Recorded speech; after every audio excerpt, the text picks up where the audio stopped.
Well, good evening, Kings. We are on. Georgina has just declared we are on. We've only been waiting here 4 days for this. It's great to see you, and welcome to Table Talk. And we have got some special guests who will be joining us a little later. But for now, we just want to build the numbers. So let's say hi to a few people that are coming on. Hi, Sarah Wellsby, Nick Howard, Susan Atherton, who are just joining us. What kind of day have you had? Hot. It's been hot today. It's been a hot day. What else? What have you been doing? What productivity? I got a new steam mop. So I'm quite excited. Golly. Yeah, we've got a new steam mop in the Smith household. We've got a new steam mop. We lead an exciting we life. lead an exciting life. Some people are changing the world, but we've got a steam mop. John Kay has just joined. Naomi Bainbridge, hi. Chris Jones is watching. Jimmy K. We've got both K's on, Jimmy and John. Brilliant. Fair Case is joining us. Andy Doherty, good evening. Andrew Meg Ellison is watching from Gateshead. Hi. Was it hi? No, it's YI man. It's YI man. So listen, tell us what kind of a day you've had.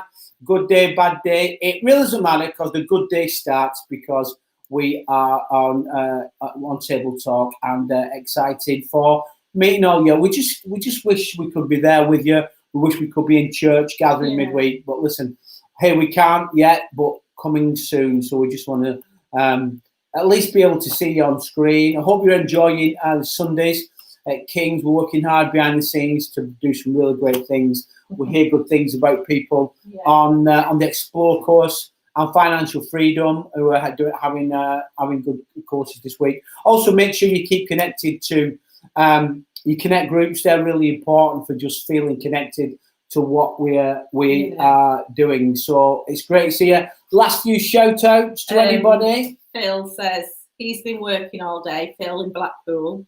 And Lisa's been sunning herself in the sun. So Lisa, that's what Meg Ellison's been saying. Derek, please stop. You'll never get the accent. No, he does it. He sounds Chinese. I know. I'm saying I'm a Bolton lad, you see. So I just can't help it. Oh. Susie Monks is watching. Hi, Susie. I saw a picture of you and your boyfriend today. I hope there was some social distancing happening. It didn't look like it, Dominic Cummings. So I'm going to be reporting you to Greater Manchester Police. Daughter's on. Joe Blady Case. Haircut, Pastor. You're right. And a beard. What am I going to do first thing in lockdown is I'm going to the Turkish barber on Bury Road. I'm going to sit in his chair and I'm going to say, sort me out. Get me a nice cut and get this beard. It's going great. Look at that. Look at that. Great. Where's that come from? I'm only 27. I'm resorted to headbands to hide my roots. Yeah, roots and headbands. So listen, part of Table Talk is about talking about people that are important in our world, people that have been important in the journey of Kings, and just interviewing people and saying hi, and just asking people who are friends of Kings questions about their life, what they're learning, what they're experiencing, particularly during lockdown.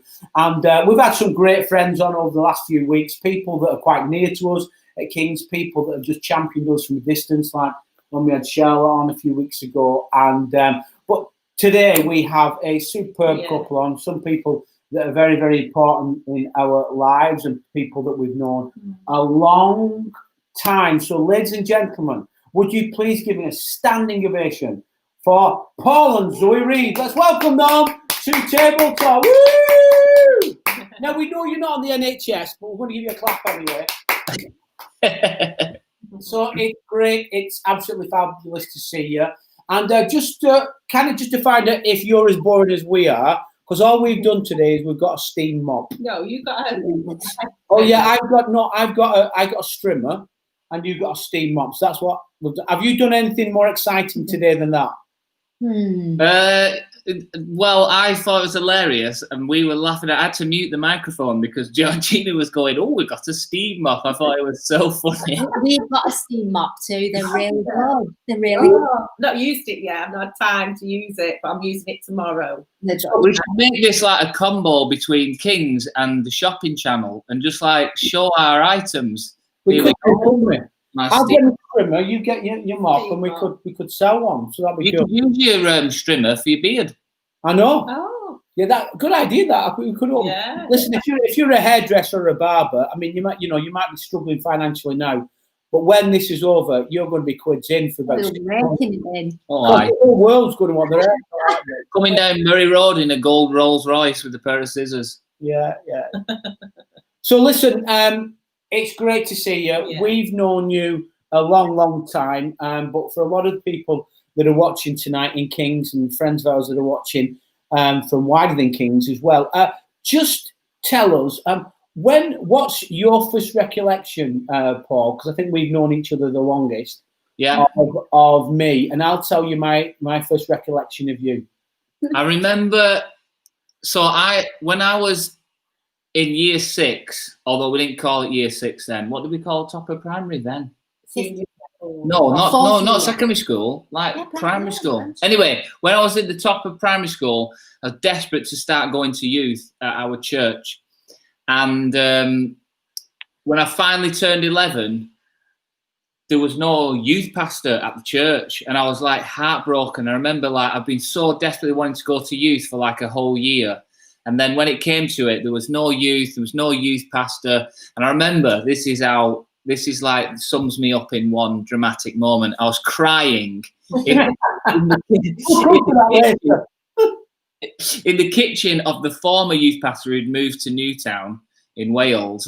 And I remember crying in the kitchen going, I just want to go to youth and I can't. And now we haven't got a youth pastor. And she said to me, Mandy, she said, don't worry, Derek's coming. And I'll never forget that. And I was like, Derek who? And she was like, he's going to come and save the day. And so it was like, Derek is going to come back from his travels and he's going to be like a knight on a white horse and he's going to make all your youth ministry dreams come true. And then you turned up and I was like, oh, right, not right.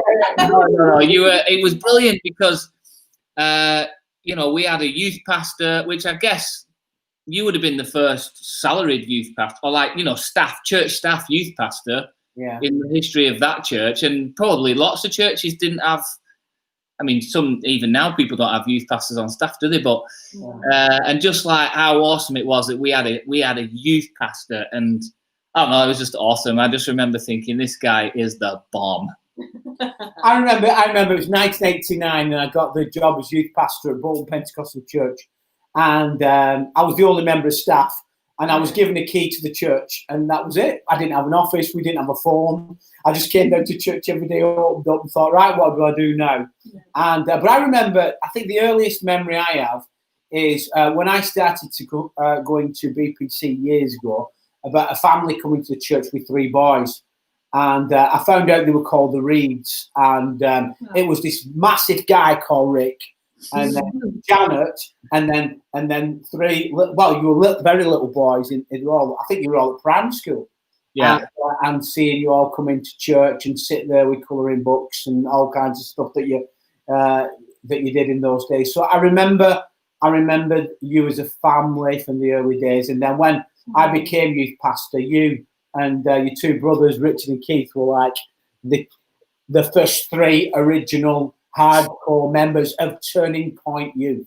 Founders. I like to consider us as founders. That's all I'm saying. Just, Founders. You 3 you all had curtains, long hair curtains. Well, when you first met us, when we first moved up north from the Midlands, my mum cut our hair for years and basically knitted most of our clothes. So we'd have had home haircuts, homemade clothes. You must have thought, gosh, how am I gonna get anyone to live for God with these 3 muppets?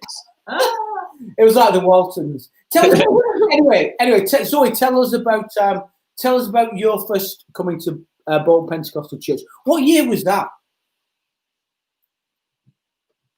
In the night, I can't remember what year it was, but I remember I used to attend a church and I was the only teenager in the church.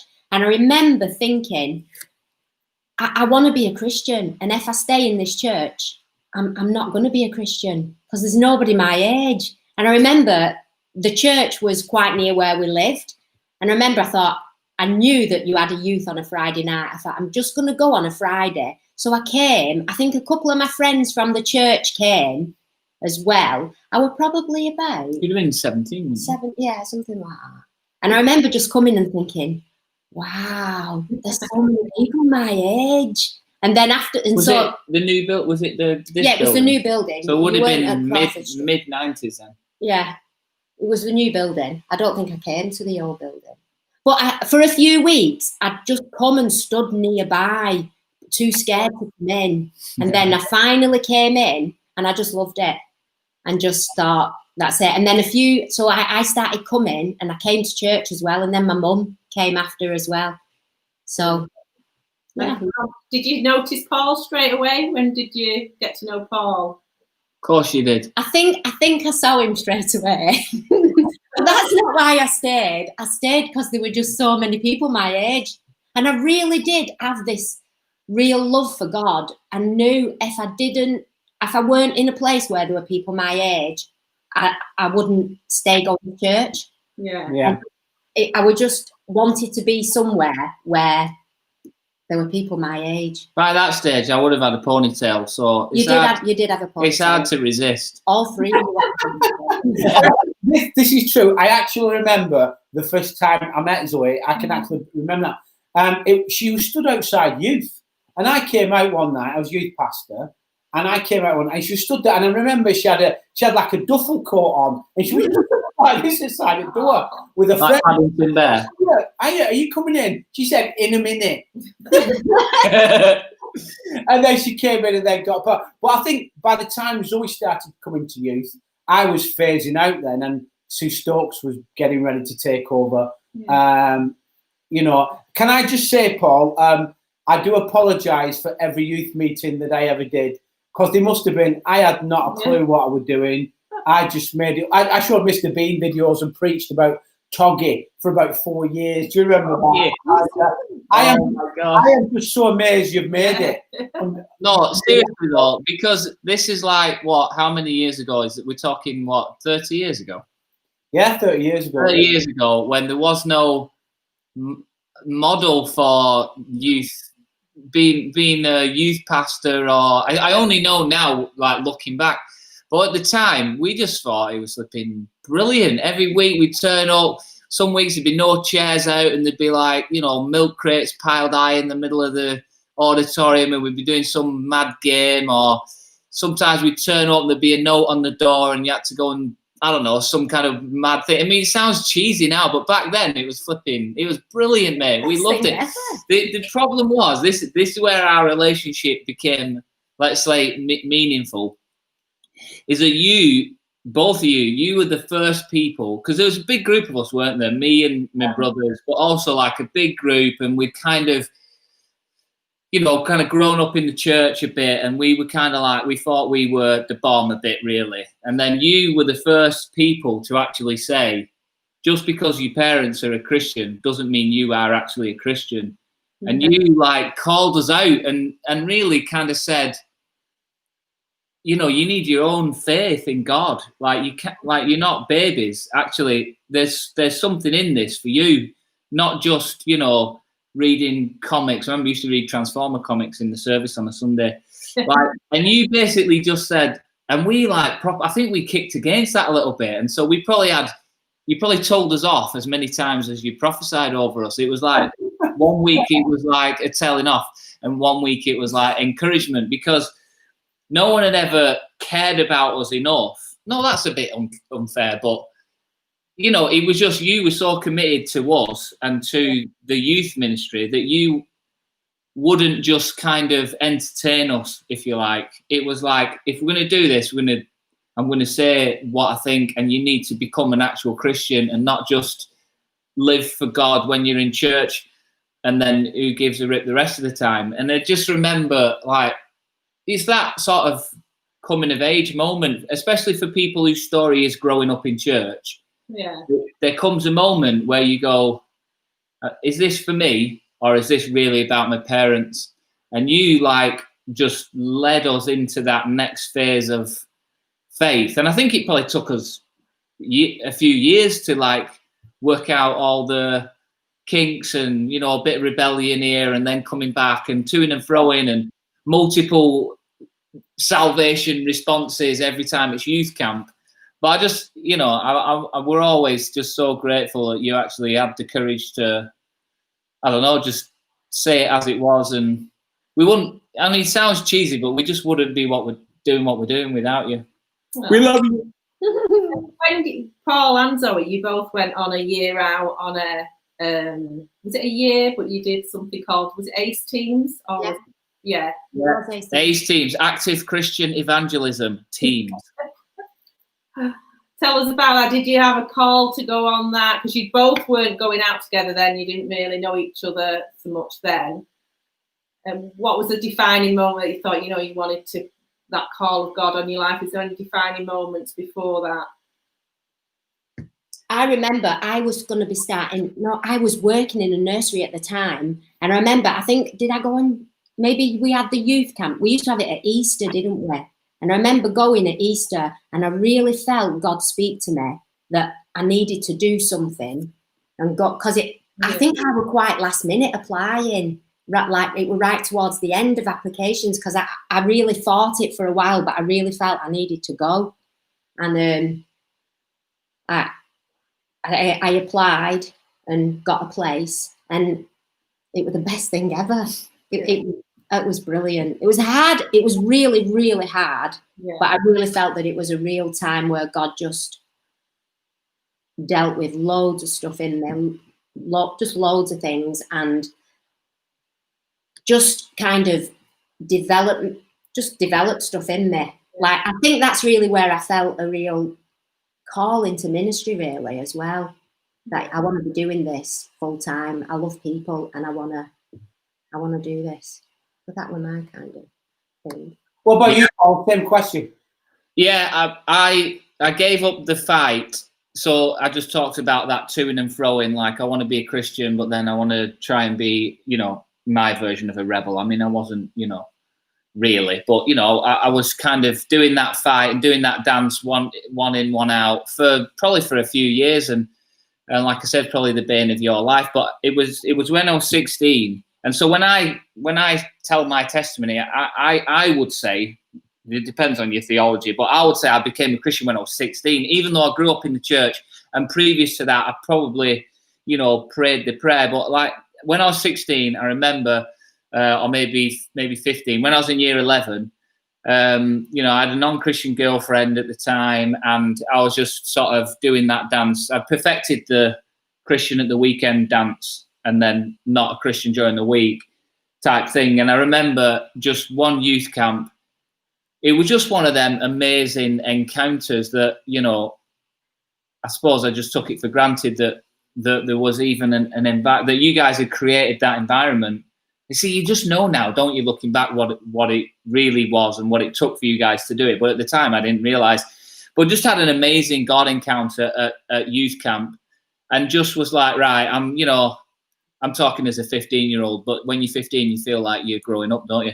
So I remember thinking, right, I'm not messing about anymore. I'm either going to do this or I'm not going to do it. I can't play about it anymore. It's not a game. I'm not a child now. I'm all of 16 years old, you know. And I just remember, like, I would say that I became a Christian, got filled with the Holy Spirit, and called to ministry, all in the same, you know, same God encounter.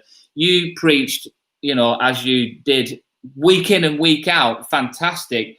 But I just decided, right, I'm either doing it or not doing it. And there was me and another, I think quite a few of us all just decided, right, let's not do this dance anymore.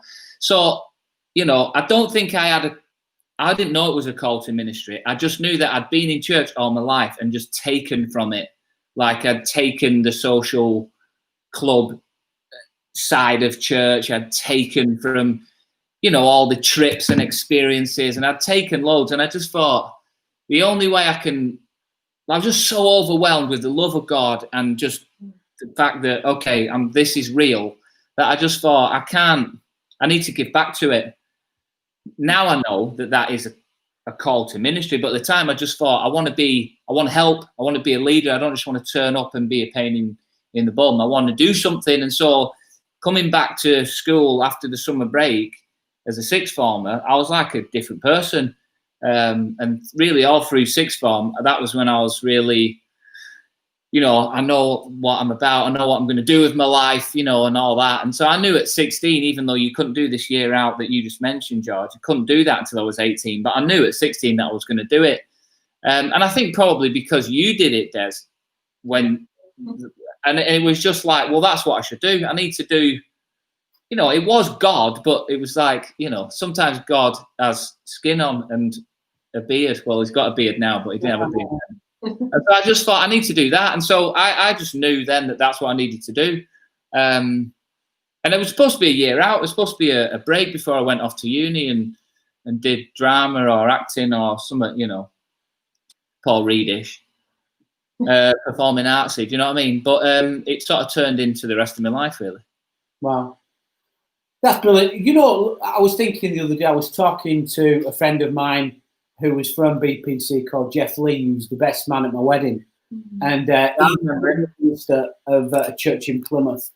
And I started to think about all the people from that era who are now in ministry, from that like maybe 10, 12 years.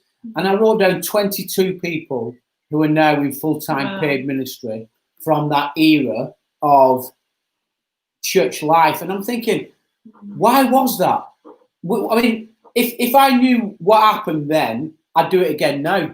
But even in the last 22 years, I haven't seen what I saw in that period. There's so many people wanting to go into ministry, and you know, it's a God thing because you know, I didn't have the ability to do that. You don't have the ability to make somebody want to do something for the rest of your life.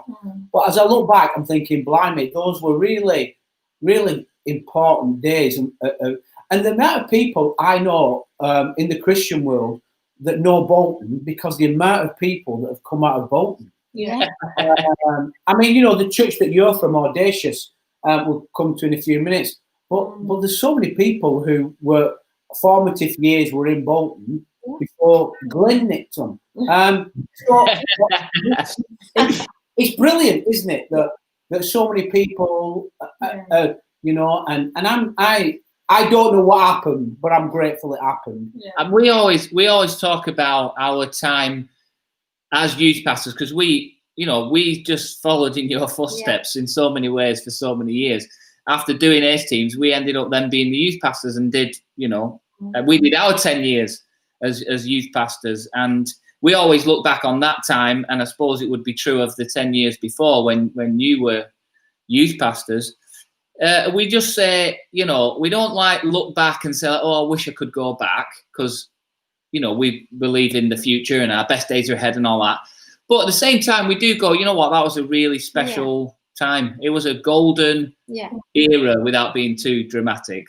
I just think it was just really special. Really special, and you know, think about the so many people that are just so many great people that we're still connected to in many different ways, and we thank God for them, because I think when you walk with someone, you run the race for so long, it's like you don't need the proximity that you used to have necessarily to have that connection, because something's forged in that, sorry, I know I'm being dramatic, but the fire of that season just forges something that you can't get quick, and you can't get cheap, and you can't get any other way. It just happens. I think the world's changed. I think when we were teenagers, it was like, to be like, well, certainly to us, to be in ministry, to be a leader in the church was like super cool, and like, yes, come on, like the call of ministry. I feel like the pendulum swung the other way, and possibly, in my opinion, went a little bit too far, where it's like, you know, and I understand why we did it. We had to say things like, you know, you're not just a minister if you're on staff at church, you're a minister for God. If you're a teacher, you're a minister for God. If you're a doctor. And so we've done that and educated the church that ministry is not just exclusive to paid staff.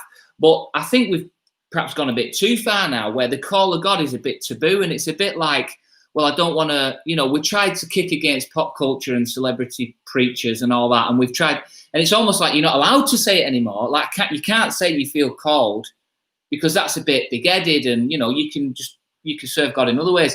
But I reckon we're coming back to a season where we're actually waking up the sleeping giant that is in all of our churches, not for everybody, but for some people, there's a call of God on their life to go, you know what, I'm going to serve God with full time, with everything I've got in, on staff in a church. And I think we need to bring that back a little bit and celebrate it like we used to. Yeah. I think looking back, I always knew, equally, without being melodramatic, but looking back, I always knew you and your two brothers just had the touch of God on you. It just stood out, and you were very different. You were always crying. Keith was always in trouble. He was quite the youngest in the youth, and Richard was seen as the bit of the sensible, cool music one. But there was no doubt the Reid boys were either going to change the world or go to prison. That was I think it was only going to go one or two ways. So they were brilliant times. I remember, and then we're going to move on in a minute to the start of Kings and get on to what you're doing now, because we don't want this whole 45 minutes to be nostalgia. Listen, guys, just tune out. We're going to carry on talking for the next 3 hours. Yeah, see you later. But I remember I had a real proud moment once, and blooming Linda Foster ruined it. I'll come to you, Linda, if you're listening in a minute. I was at Alton Towers, and the band that a lot of the they called Slide, weren't they? And it was people like you and the Nichols boys and Linda and Rich and others. And because I worked for Youth Alive, I made sure you were going to be on the stage at Alton Towers for the big gig. You were practicing, and I was stood at the back. There was 7,000 or 8,000 people on the way, and I was stood at the back while you were sound checking, and I was just welling up, feeling so proud that kids from my youth were going to kick off an event at Alton Towers, and then Linda, who I know what you're going to say. She shouted over the mic because she saw me at the back, and she shouted over the mic, "You fat pastor!" And I was having a moment with God. I was really grateful for what God was doing, and she shouted that over the mic, and I've never forgiven her. Can't believe it. I would never say that. Never. Ever since she married a Reid, it went downhill for that girl. Yeah. So Zoe, be careful. Listen, exciting times, and look back with great. But we're not here to look back; we're here to look forward. So let's just talk about the start of Kings, because you guys were part of the first 5 years, which were the hardest years of Kings, I also may say. A couple of weeks ago, we had Danny and Naomi on, who was sharing, because they were part of Kings for the first 5 years as well. And looking back, what are your memories of those from 2005 to I think 2009, 2010, before you moved to where you are now? So tell us about what your memories are. Oh, so many things. I mean, it was just, we were just like a bunch of unlikely heroes, I think. We were just kind of like, we knew one thing. No, we knew God was real and all of that, and the cross. Like, I'm not talking about faith, but we just knew one thing, and that was that this is what we were supposed to be doing. Yeah. We were supposed to be planting a church, and we didn't take anything for granted in terms of we were starting from scratch with nothing. There was no startup fund. There was no, investment. And you know what I mean? It was like proper start from scratch. And I what would I have been in 2005? How old would I have been? How long ago was that? 15 years Riley ago? was 2. Yeah, so I would have been 30 then. Anyway, I'd always worked for church. I'd never had, as my dad might say, a proper job. And so all of a sudden, we were just like this group of, I think because we'd been doing something quite established and quite, had a good reputation. And it was almost like, this is where the rubber hits the road now. We're like, there's no messing about. It was almost like, you go around full cycle, you pioneer something, and you get good at it, and then you start getting significant because of what you're doing. And if you don't, and then again, we only know this with hindsight, if you don't do something to kick back into that circle, you end up just being irrelevant, I guess, because you kind of get comfortable. And so we were just like, it was a massive adventure. And I agree in the fact that it was hard, but it was just mad. We didn't know what we were doing. We were like, should we have an office? I don't know. Should we have an office? Well, let's just meet at Costa and see what happens. And then, just like trying this venue and that venue and half-inching a van off someone to get some staging. I remember we stored a load of equipment at that farm up Horwich somewhere. Yeah. Just like trying to go up there and pick stage up at 6 o'clock in the morning on a Sunday. And like, we just did a bit of everything, didn't we? We didn't have a specific. Yeah, we were generalists, for sure. Everything. Yeah. You'd be answering the phone one day and then preaching the next and then painting the walls the day after. It was just like a mad, I don't know. We know now that's what pioneering feels like. You're kind of making it up as you go along.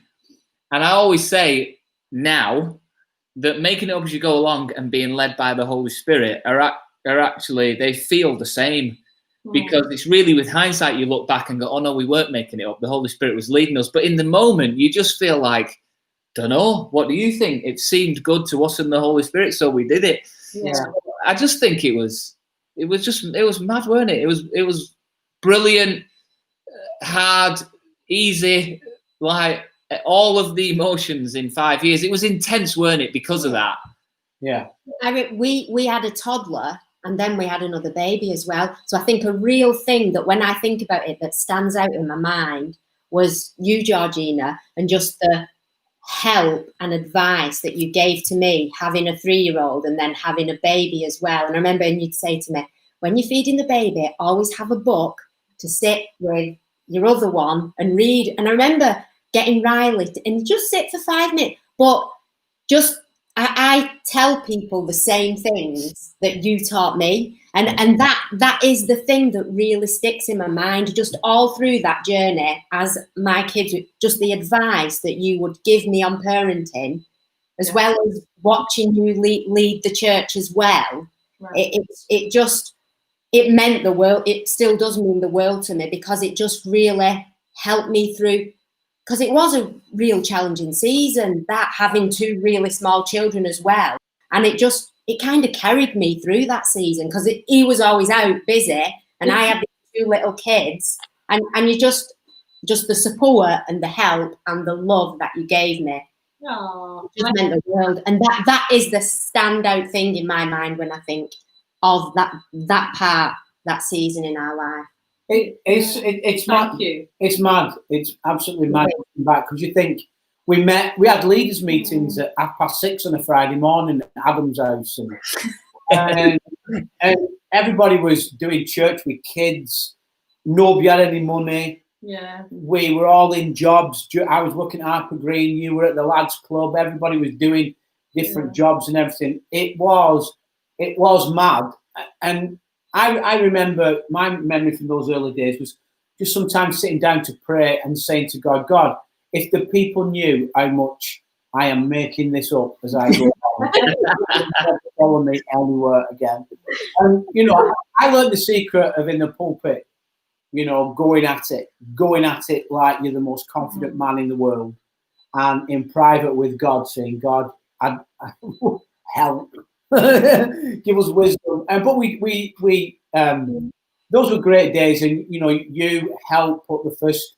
I always say you helped with people like Danny and Naomi put the foundations in for what Kings is today and what Kings is becoming. And a lot of the people that are in Kings today that don't even know the season you were in are living in the benefit of some of the wells that you dug and some of the foundations that you planted, even though at the time you were struggling with all the stuff of life and jobs and lack of jobs and lack of finance and everything, insecurity and all that. So, we look back and we say, we take our hats off to the past and say, we learned. And then, and now I'm going to take the mickey out you with this, because we did it. So we did it. And, we kind of had 5 years and, Harper Green and the arena and Bolton Arena, oh my God, and everything. And then you and Zoe moved on to Audacious, which we'll come to in a minute. and Danny and Naomi went to Scotland. And I remember driving home that Sunday morning after releasing you both on the same Sunday morning. And we had 2 cars there. Georgina had gone home early. Yeah. And I'm driving back into Braitnett, and I'm thinking, God, I have just let 2 of the best couples on the planet go. I hope you're with me. I really hope you're with me.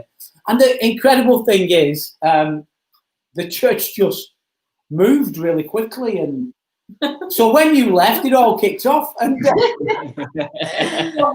I see Zoe and Paul as we threw Jonah overboard. I'm just joking. And listen, let's talk about what you've done since. So 2010, I think it was, you moved to Audacious initially to take, to take on like the role of leading the academy. Tell us. It was Youth Alive at first, if you remember. Oh, Youth Alive, was it? Yeah. Youth Alive director, and as Audacious Church was growing, he just didn't have the capacity to be doing all the going to youth groups and doing all the sort of AOG youth stuff. So that's what I went for originally. Yeah. Tell us what you're doing now at Audacious, because having spoke to Glenn, you are pretty key people in the running of that whole thing. So tell us what you're doing now, and then we'll ask you some questions about that. Go on. We basically are in charge of pastoral care. So anything to do with people, so discipleship, that includes our small groups, our discipleship programs, leadership development comes into that. That's kind of with our Manchester location. We've got other locations now. And then really sort of for the last 3 years, sort of sat on the senior team just as well, just in terms of leading the church going forward. But we've done everything at Audacious, just like most people do when you're building the house. You kind of do. It's my watch. Minnie Mouse just told me what time it was on Zoe's watch. Sorry. So we were the youth pastors for a year. We were like the oldest youth pastors in the West. Mm-hmm. We ran the college. We ran the academy for a couple of years, like you said. We had a year or so of not really doing anything in terms of like specific role, when we were just generalists again and just, sort of turning up and doing whatever needed to be done. I would say that we found our mojo in the last 3-4 years while we've had this massively privileged role of really, pastoring the people and developing the teams and the structures and all that goes into pastoring a large group of people. As you know, it's not just the senior pastor necessarily running around visiting people and all that. Those days need to move on and evolve really because of the amount of people and it's been great. It's been really great the last few years, especially because we, leaving. I don't know how honest I can be about what I'm about to say. When we left BPC, I didn't feel a great loss because you were our spiritual parents and we stayed with you, right? Leaving Kings, so as much as you might have felt, oh, that moment on that Sunday, I remember driving down the East Lancs Road on the way to Audacious Conference when I knew that at some point we were going to leave. And I remember just like absolutely breaking my heart because you were like our spiritual parents. And I knew that, like, almost like when a child grows up and goes off to uni or whatever, it's not like a conflict scenario. It's just it's just the right time. It's time for a different season. And I just remember thinking, I've never done life without Derek and Georgina. Well, I have, I love my parents. I've got a great relationship with my parents. It's not that you came in and filled a void that was left by, defective parents. We were blessed to have you as well as great parents. But, the feeling, and that's why, like, whenever we see you now, lots of years under our belt, lots of water under the bridge, the overwhelming feel, and this has got nothing to do with what you asked me. I'm sorry, I don't know why it's just coming out. just the overwhelming feeling whenever I see you. It's just like, it's like, you know, when you go home at Christmas and you see your parents, and it's just like, this is my family, really. You know what worries me, Paul, and it worried me for years. Your mum and dad came to us once, and I was only in, you know, late 20s. I think I don't know. Oh, you know, you were mid-20s. I don't think we had children then, or I just had one baby. And they said, we're going to write a will, and we want you to be I don't know if I can say this on screen. At the time, they said, would you, if anything happens to me and Rick, or Janet and Rick, if we die, will you be the guardians of all three of our boys? And wow. we just spent 10 years like just when does that commitment end? Because they're in the 70s now. They could go, in the next 10 years, they could go to be with the Lord. I'm going to turn up at yours with a suitcase and 3 children and a wife. Well, listen, it finished when you were 18. The minute you every time your mum and dad coughed in church, I'd be going, oh no. That is so good. Anyway, sorry, yeah, that's what we do at Audacious. Sorry, that was the question. Okay, so at Audacious, you're dealing with thousands of people. It's a brilliant church. We love it at King's, and we need churches like Audacious and hundreds more to really reach people. What are you learning, particularly during lockdown, about people? Because you're both people, aren't you? What your loves of people? What are you learning about people? What are you observing, particularly during lockdown? We have seen people that would probably just happily be at church, but during lockdown they have really stepped up and like kind of come into their own. They're just wanting to help people. So we've just had people that just want to deliver food hampers. They just want to help people that are really struggling, like people that we wouldn't even think of.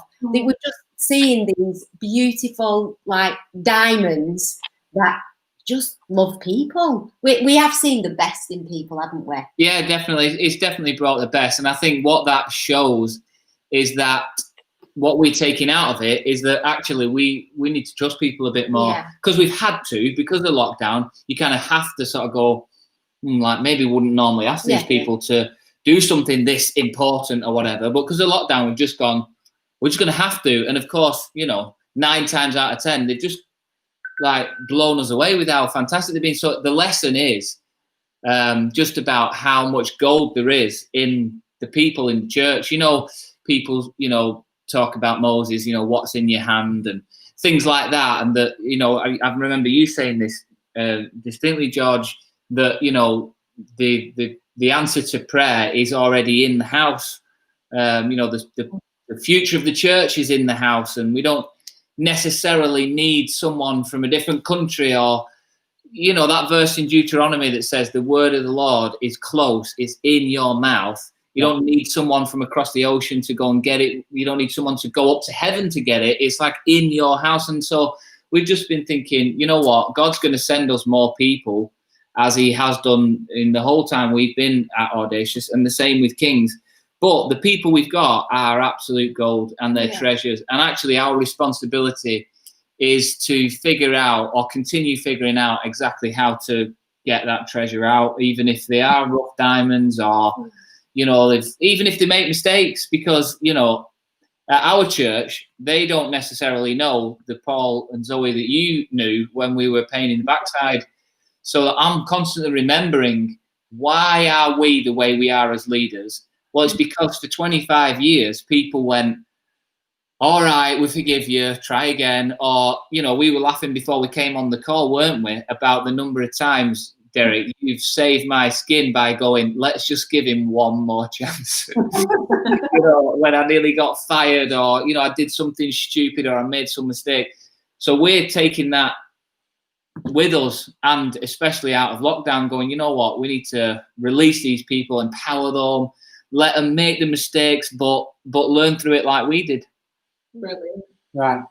How are Audacious? I've seen some things on social media, but how are Audacious connecting with their community at this moment, being a city centre church?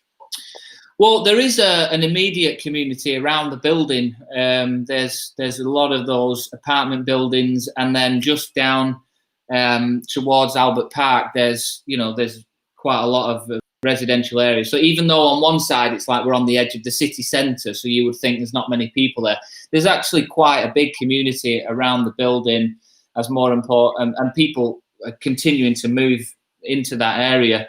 So we've really been aware of that, more aware of our responsibility to that, because people come from all over the region to our church. You can drive past a lot of houses and a lot of lost people on your way to meet the people, if you like. Yeah. And so probably I would say about 3 or 4 years ago, we felt God really just telling us, you've got these people as well around the building. So we've been working hard for the last few years, and what that's meant is the groundwork, so that once we get into this lockdown, we've been able to, deliver the food hampers. We've got a great relationship with some schools, primary schools, secondary schools, and we've been able to, because of what we've done for the last 3 or 4 years, we're kind of like a trusted organization. We're able to, time's the ultimate vindicator, isn't it? If you keep turning up for long enough, people go, these guys are legit. So we're not just going doing a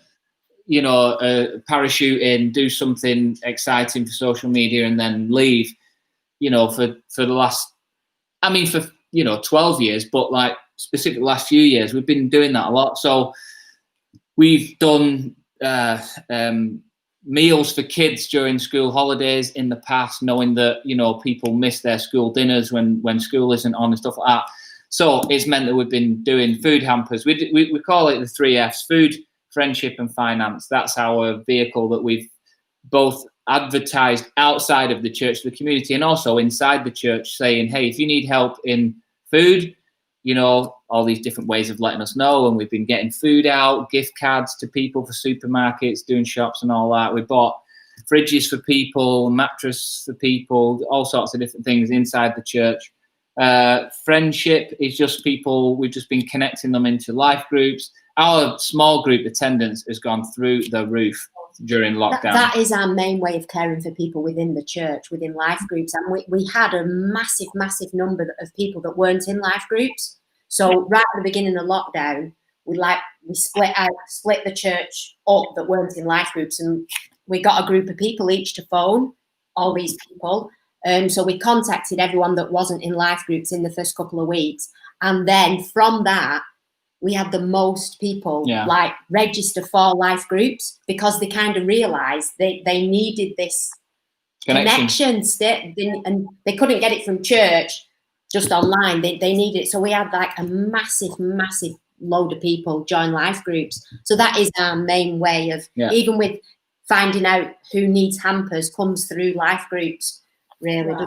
Yeah, and then the finance is, we're not really been giving out money. That's not what it's been about. But we've just been trying to signpost people to, different organisations. We've got, like you would have, we'd have people in our church who know about benefits and housing and universal credit, and even just citizens' advice. And sometimes, you can just say, oh, here's a phone number, and lead them to it. But what we've been trying to do, and this is where we've seen the people really step up, is say, okay, we're not going to give you just cash in the bank, but what we're going to do is we're going to put you in touch with the right person, and we're going to support you through the process. So here, this is citizens' advice number. I'm going to call you before you ring them. I'm going to pray with you. I'm going to make sure you got everything you need, and you need to know that when you're on the phone, I'll be praying for you, and when you get off the phone, ring me back. And it's almost like truth or good information even is like half of the equation, because relationship changes everything. So if you're in debt and someone says, oh, there's a finance course, for example, you might not go because you'd be embarrassed, or I don't know, there'd be 1,000 barriers. Whereas if someone says, hey, there's this finance course on, I'll come with you. Yeah. I'm not a financial expert, but I'm a good friend, so I'll come with you and I'll pray with you, and I'll wait in the car outside if that's what I need to do. You know what I'm saying? It's like Those two things working together. So we've done that: food, friendship, and finance. Sorry, you asked me one question, then I just talked for 4 hours about whatever. Listen. Time, sadly, is nearly up because we do endeavour to finish around 9 o'clock. Okay. Your time's precious, and ours is too. And is there anything you want to answer just before I sum up, or ask before I sum up? Have we got any time? Go on. I'm going to say, what's your biggest struggle and how have you overcome it? In how long? Question if we'll finish it. And you've got 30 seconds each. What's been your biggest struggle? Either or both or? Biggest struggle. I'm not pausing because I don't know what to say. I'm pausing like, what do I leave out? So Yeah. I mean, we've been through our own challenges as everyone else does, and we understand more than ever the power of vulnerability. Now we understand the power of relationships, as I've just been describing. We understand the power of communication. You get all this stuff through getting it wrong, don't you? The definition of an expert is someone who's just done it wrong so many different ways that they finally get to a way that might work a bit. Yeah. And so, we try to keep it as real as possible, be honest, and it'd take me too long to say the biggest struggle, but I suppose the motive behind the question is people need to know that people struggle, and I'm saying, yeah, we do, and everyone does, but it's not killed us, and we keep going. Yeah, that's brilliant. Listen, Paul and Zoe, we've absolutely loved having you on. The time has absolutely flown by. We've dozens of questions here. We've not even got to yet. So maybe we'll talk some other time when we go out for a meal. But it's been fabulous to have you. Let me honour you both for those first 5 years. But it's not just those 5 years. It's the whole journey before that. Everything that you are, and me and Georgina are incredibly proud of who you are, what you've become. We're proud of what you're doing, but more important than proud of what you're doing, we're proud of what you are. And just before we came online, we're talking to a 17-year-old Riley. I remember him being born, and I'm thinking. Do you know what? I'm so sorry to interrupt. You know what I found? We'd been having the loft converted, and we had to empty the loft. And I found a plastic box that you two gave to him when he was dedicated, and it's full of stuff from when he was born. And you said, this is for you on your 18th birthday. So I've still got it. And he's not seen the box. And I said, you can't open it. Derek and Georgina said, when you're 18. So he's only got another year. So I can remember what's in it. It's amazing. Paper. There's a newspaper. What can't I say? Don't tell him. He might, I remember a few things in it. I think there's also a slide CD in there as well. So. Listen, so thank you for being on. We really appreciate you both. Kings is a champion of Audacious, and we're championing what you guys are doing. We want you to thrive. We want you to succeed. And thank you for sharing and being honest. One thing about Paul and Zoe, they are honest. And I've seen Paul cry enough over the years. Every time we did an appeal at youth in the early days. Still does. Yeah, still does. So thank you for everything you are. And God bless you. So thanks for being on. Just before we go, I just want to say the same back, really. I think you can, at the risk of this being like a mutual appreciation society. We love you. Yeah, we love you so much. And Kings, and there's so many people. Anyone who's part of Kings that knows us, how much we love you, how much we miss you. Some of the best people we know you hold a special place in our hearts. Are part of King's Church. And so because of all this story and all our conversation, our heart just does nothing but leap and smile whenever there's anything mentioned to do with Kings or Derek and Georgina and Oliver and Abigail, like the whole thing. Anyway, we love you. Oh, well, we love you too, and we've got some of our fondest memories. We went on holiday once together. Do you remember? We went to Abersock. You introduced us to Abersock. It's one of our favourite places in the UK. Oh, I'm like a travel consultant as well. Listen, we've got to go. I've just got to say one more thing to Kings. Kings, thank you for watching Table Talk tonight. Make sure you log in on Sunday. I'm speaking. And it's a message that I hope is going to help you and bless you. Keep getting involved in Connect groups, get on all the courses, keep safe, keep connected. Yeah. And we will look forward to a new guest next week on Table Talk. We'll tell you about that during the week and advertise that on all our social media platforms. It's been great to have Paul and Zoe. Yeah. Let me pray just before you go. Have a great rest of the evening. Father, thank you for Paul and Zoe. Amen. We thank you for Audacious Church. We thank you for everything you're doing in them and with them and through them.